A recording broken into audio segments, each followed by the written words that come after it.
Giant Starfall is the first trap that can only target a season links monsters without a level, and the second card ever that can only affect monsters without a level, the first one being Ursartic Septentrion, so it's great if you give a shit about useless trivia, but I don't. Preventing a monster from activating its effects is fine as long as it doesn't have an effect that activates on summon, and if it does, Giant Starfall can't stop it. But if the monster has more than one effect that isn't continuous because that shit don't activate, then yes, Giant Starfall isn't fucking useless theoretically.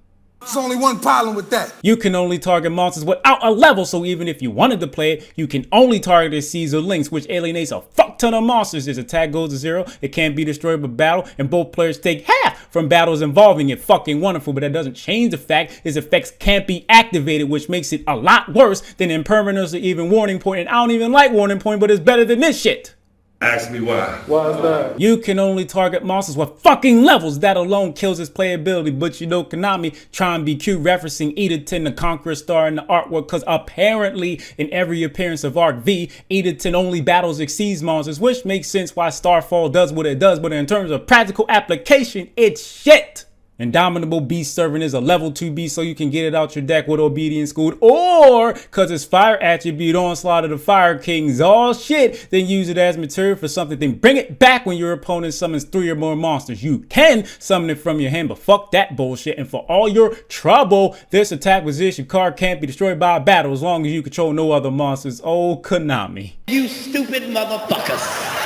You still take all the damage. There's no fucking reason for this to only be protected by a battle while in attack position, especially in 2021. That said, however, you can use it kind of sort of like Amazon's Baby Tiger, a level 2 beast that brings itself back and you don't have to play multiples. But honestly, I'd much rather play Baby Tiger, not because it's better, I don't think that shit, but because it's so fucking adorable and you know I ain't lying.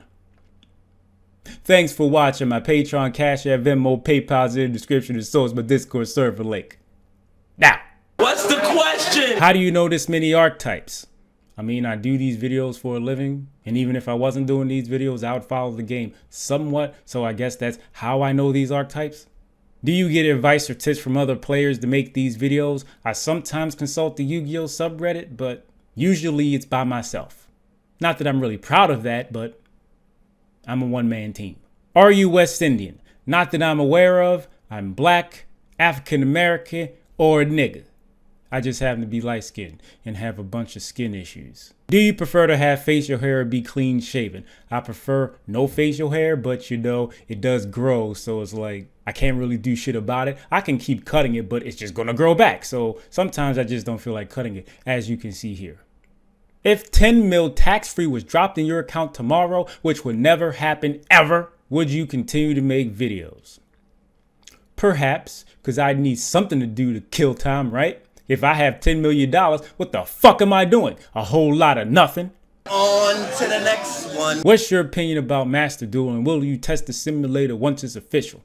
I guess I'll test it.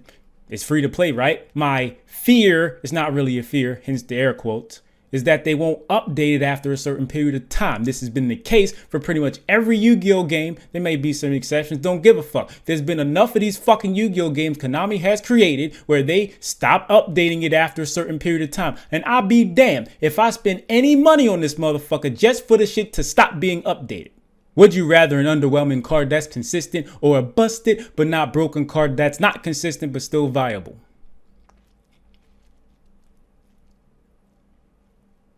I'll take the latter. If Turbo Duels existed as an event or a sport in the real world, would you watch or participate in it? I wouldn't hold my breath, but anything's possible. Hashtag what's the question? Appreciate y'all, and if you heard any different, Somebody lied to you.